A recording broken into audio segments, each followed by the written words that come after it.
Hi అండి. ఈరోజు మనం వినబోయే కథ ఆడవాళ్ళు ఎంత తెలివి తక్కువారో కథ. ఇక కథలోకి వెళ్దాం. జానకి ఉదయమే సూర్యుడు రావడానికి ముందే 5 గంటలకు నిద్రలేచి ఇల్లు వాకిలి శుభ్రం చేసి స్నానం చేసి పూజా కార్యక్రమాలు పూర్తి చేసుకుంది. పూజ తర్వాత వెంటనే వంటగదిలోకి వెళ్ళి టీ తయారు చేసి పిల్లల్ని స్కూల్కి పంపించడానికి వాళ్లను నిద్రలో నుండి లేపింది.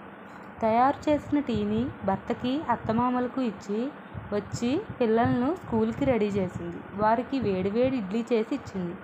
పిల్లలు టిఫిన్ చేయడం అయిపోయాక స్కూల్ బస్ రావడంతో స్కూల్ బస్సులోకి పిల్లల్ని ఎక్కించడానికి వెళ్ళి తిరిగి వచ్చి టేబుల్ పైన ఉన్న పిల్లలు తిన్నటువంటి ప్లేట్స్ని అలాగే భర్త అత్తమామలు తాగినటువంటి టీ కప్పులను తీసుకెళ్ళి సింక్లో వేసేసింది. ఇంతలో భర్తకు ఆఫీస్కి వెళ్ళే టైం అయింది. భర్తకు కావలసిన వస్తువులన్నిటినీ అందుబాటులో ఉంచి అతనికి తినడానికి చపాతీలు చేయడం మొదలుపెట్టింది. ఇంతలో ఆడపడుచు వచ్చి తనకు కాలేజీ లేట్ అవుతుంది అని టిఫిన్ పెట్టమని తొందర పెట్టింది. తనకు ఇడ్లీ పెట్టేలోపు పెనంపై ఉన్న చపాతీ మాడిపోతుందేమోనన్న హడావుడిలో చెయ్యి కాల్చుకుంది. చెయ్యి కాలినా కూడా అది రోజూ జరిగే పనేలే అనుకుని ఆ నొప్పిని భరించి టిఫిన్ ఆడపడుచుకు పెట్టి పంపింది. భర్తకు చపాతీలు చేసి డైనింగ్ టేబుల్ పైన పెట్టి వడ్డించింది. 9 గంటల వరకు అలా ఎక్కడి వాళ్ళు అక్కడికి వెళ్ళిపోయిన తర్వాత మళ్ళీ వంటగదిలోకి వెళ్ళి అత్తమామల కోసం చపాతీలు చేసి వారికి వడ్డించింది. వారు తినేలోపు వంటగది శుభ్రం చేసుకుని గిన్నెలు తోమేసింది. అప్పటికి టైం 10 అయిపోయింది. వాషింగ్ మిషన్లో బట్టలు వేసి తను తినడానికి వెళ్తుంది. ఇంతలో బెల్ మోగింది.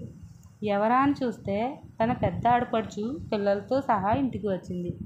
వారికి టిఫిన్లు చేసి ఇచ్చింది. అప్పటికే టైం 11 అవుతుంది.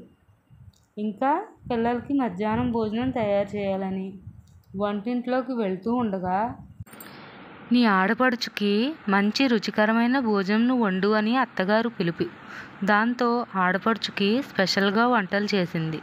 ఈలోపు టైం 1 గంట అయిపోయేసరికి పిల్లలు స్కూల్ నుండి వచ్చేసి మొహం కాళ్ళు చేతులు కడుక్కున్న తర్వాత వారికి అన్నం తినిపించింది.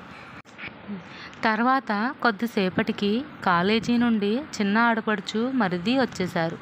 వారికి భోజనం వడ్డించి వాళ్ళు తినేసరికి టైం 2:30 అయింది. ఆకలిగా అనిపించడంతో తిందామని టేబుల్ పై ఉన్న వాటిని మూతలు తీసి చూసింది. గిన్నెలన్నీ ఖాళీగా ఉన్నాయి. ఆ గిన్నెలన్నీ తీసి మళ్ళీ వంటగది శుభ్రం చేసి గిన్నెలు కడుగుతూ ఉండగానే భర్త వచ్చాడు. ఆమెను పిలిచి నాకు చాలా ఆకలిగా ఉంది, తొందరగా భోజనం పెట్టు. ఈరోజు ఆఫీస్ క్యాంటీను మరమ్మతులు చేస్తున్నారు, అందుకే భోజనానికి ఇంటికే వచ్చాను, రా త్వరగా పెట్టు అని కేకేస్తాడు భార్యని. అప్పుడు ఆ గిన్నెలు అక్కడే పెట్టి చేతులు కడుక్కుని భర్తకు చపాతీ పిండి కలిపి చపాతీలు చేసి ఇంకో స్టవ్ పైన కూర వండి భర్తకు వడ్డించింది. అప్పుడు భర్త రా నువ్వు కూడా నాతో పాటు తిందువు అన్నాడు.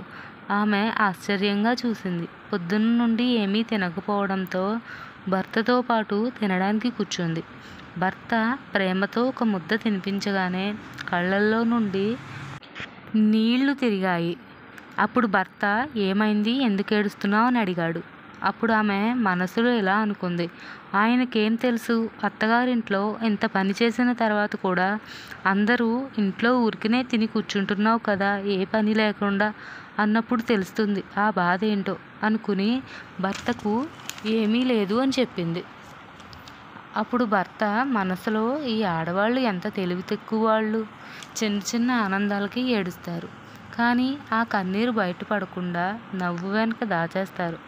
జాబ్ చేయకుండా ఇంటి దగ్గర ఉండి అన్ని పనులు చూసుకుంటూ అందరి బాగోగులు చూసుకుంటూ జీతభత్యం లేని ఒకే ఒక జీవి స్త్రీ కూతురుగా, భార్యగా, కోడలిగా, వదినిగా, తల్లిగా ఇలా అన్ని బాధ్యతలు నిర్వహిస్తారు.